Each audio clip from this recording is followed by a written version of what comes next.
04-1. Opera is conventional. Nobody sings all the time in the real world. Nobody has an orchestra that begins to play whenever he feels emotional. Conventions are of course necessary in the theater, and even more so in opera. We like conventions, provided that we understand, accept, and desire them. Conventions are simply the result of participants agreeing on the rules, of simplifying a complex world so that we can concentrate on what interests us. We are accustomed, for example, to detective novels, television situation comedies, and Western movies. We understand how each genre works, and we know that not every murder has 6 suspects who can be gathered in one room in the last chapter by a brilliant detective. Yet we gladly accept the unreality of the situation, because of the pleasure it provides us. 04-2. One great danger of intellectual property lies in the threat to liberty. When a group of scientists stop working on a protein molecule, because there are too many intellectual property rights that surround the use of the molecule, a basic freedom, the freedom to research, has been interfered with. The liberty cost of intellectual property rights may seem remote, because most of us do not carry out research on proteins.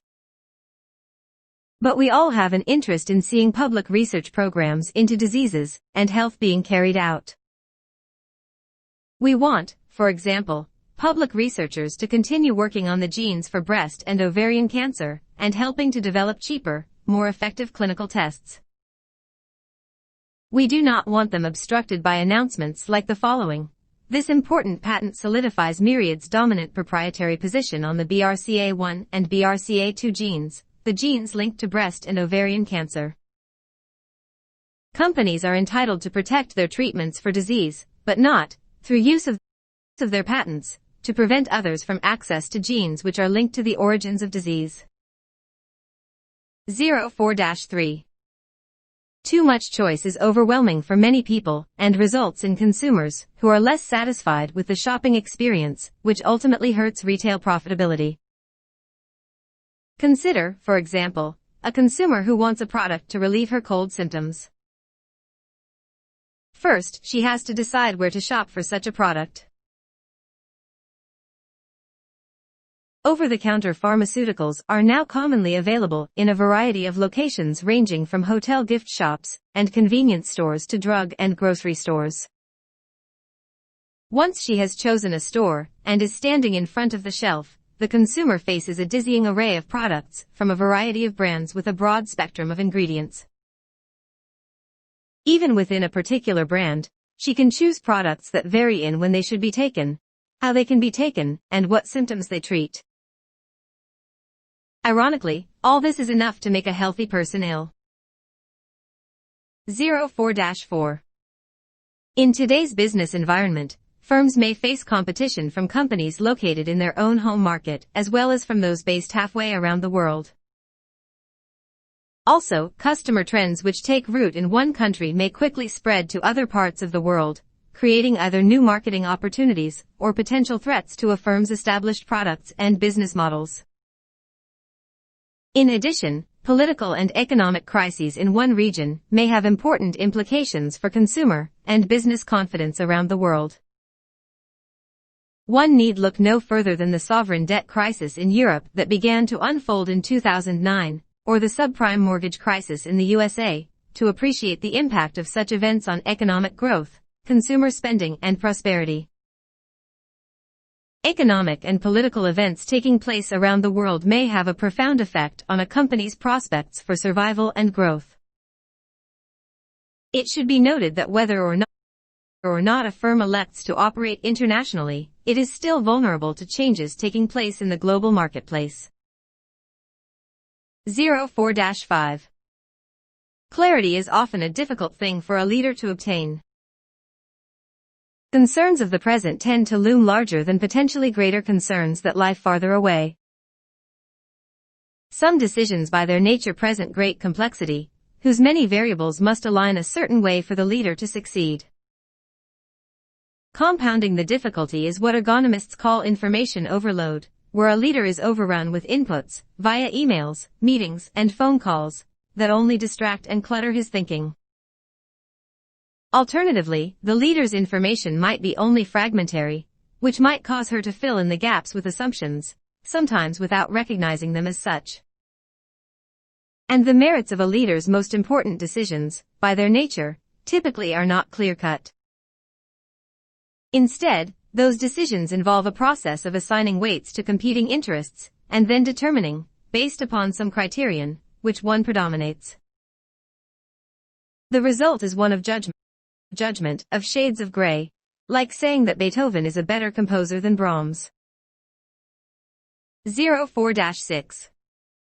Many women find their inner critic speaks up most loudly around their most deeply felt dreams for their lives and work, because they feel particularly vulnerable about them. They experience the most panicky, overwhelming self-doubt when they are moving toward what they truly long to do. The inner critic is like a guard at the edge of your comfort zone.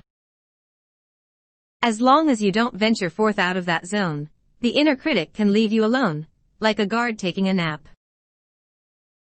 Yet when you approach the edge of your comfort zone, test old beliefs, contemplate change, or stretch into playing bigger, you wake the sleeping guard.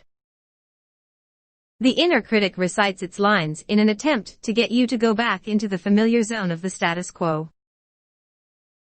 Many women find that the more strongly the inner critic shows up, the louder, and meaner, and more hysterical its voice, the closer they are to a breakthrough, or the more likely they are to be on the edge of taking a very important step. In this sense, when you hear a major inner critic attack, it likely means you are playing bigger. 04-7. Researchers of the Earth's system have been focused, appropriately, on developing a better understanding of the vast and interconnected processes that create our environment, and they have made a great deal of progress since the publication of a Sand County Almanac, a 1949 nonfiction book by Alda Leopold. Although there are many problems left to solve, knowledge about planetary life support systems has progressed far more rapidly than society's willingness to use this knowledge. The biggest challenge facing humanity is that our political, social, and economic systems are short-sighted. Long-term planning typically considers years or decades, but the global environmental processes we are now influencing play out over centuries, millennia, or more. We need to instill a sense of geologic time into our culture and our planning, to incorporate truly long-term thinking into social and political decision-making. This is what thinking like a mountain should come to mean in the Anthropocene. If we succeed in transforming our culture, residents of the later Anthropocene will look back on the early 21st century as a time of human enlightenment, when people learned to truly think like mountains by anticipating their long-lasting and complex effects on the world. 04-8. From the early 20th century through the beginning of the 1970s, the sociological analysis of cultural objects took one of two competing paths, which interestingly shared a core assumption. The products of mediated culture, whether books, songs, or fashion, were thought to be expressive symbols that changed in lockstep with evolutions in society. For example, in 1919 the anthropologist Alfred Kroeber argued that the hemlines of women's dresses were prescribed through civilizational determinism. They were a window into macro-level cultural values and belief systems. In turn, by the mid-1920s the economist George Taylor argued that instead the hemlines of dresses go up with rises, and go down with declines in the stock market. For Taylor, hemlines were determined by macro-level economic, not cultural, shifts. While these nothing but arguments quibbled on the direction of the association between culture and the economy, they both assumed that hemline lengths in women's fashion were reflections of outsized societal forces. 04-9. It is clear that even a single initial encounter with a word can potentially leave a memory trace of its use. Why is this clear? Consider the counterfactual. If no memory trace could exist after a single exposure, then the second time the word was encountered would be exactly the same as the first time. But then no memory trace of the word would be left upon this second encounter. This situation could be repeated ad infinitum, without any memory trace of the meaning being retained. If this were the case, we would be utterly unable to learn any words. Therefore, it must be possible for an initial memory trace to exist in order for it to be strengthened upon subsequent exposure. Fortunately, we know that human brains have a vast capacity for implicit memory, even though memories may not readily be brought to consciousness. They are not always easy to recall or make explicit. 04-10. Consider for a moment a fish. Fish belong in the water, and when it is in the place where it belongs, it dominates all other things that do not belong there that may try to compete with it.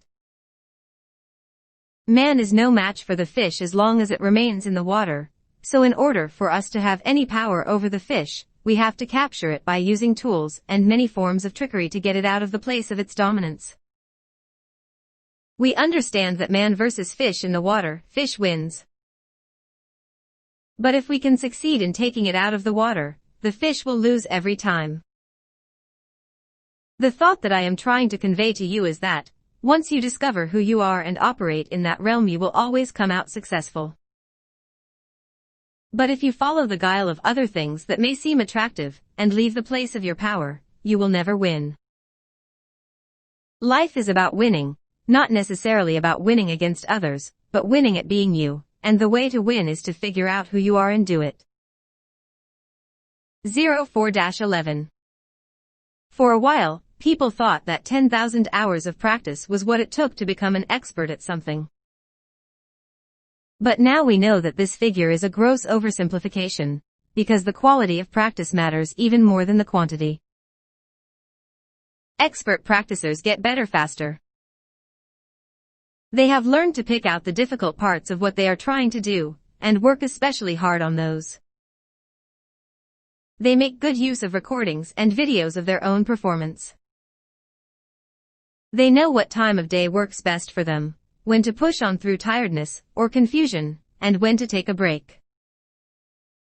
A pianist knows that sometimes it helps to play a piece at half speed, to get the fingering exactly right, and sometimes it is worth trying to play it at double speed, mistakes and all, to get a better feel for the flow and cadence of the piece. A footballer is able to suggest to the coach a new way of practicing an attacking maneuver. 04-12. Today companies frequently require of their employees a different level and quality of engagement with the company. In earlier periods, employees were often treated like machines, but their private lives, consisting in their leisure time, passions, and beliefs, remained largely unaffected. Nowadays, employees frequently contribute more than physical labor.